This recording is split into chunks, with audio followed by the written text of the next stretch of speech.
Friends, welcome to Redex media. Daily ஒரு video போடணும், but கொஞ்சம் டிலே ஆனதற்காக சாரி.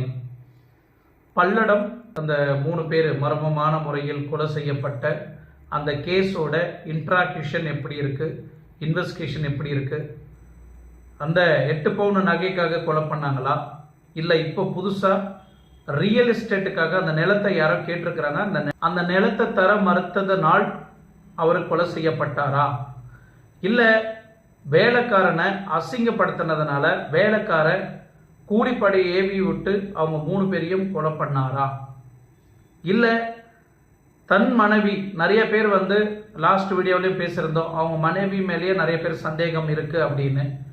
எஸ், அவங்க மனைவியை கூட மறைமுகமாக இன்வெஸ்டிகேஷன் பண்ணிட்டு இருக்கிறாங்க, அவங்க ஃபேமிலி மெம்பரையும் இன்வெஸ்டிகேஷன் பண்ணிட்டு இருக்கிறாங்க. இதை சார்ந்து இன்னைக்கு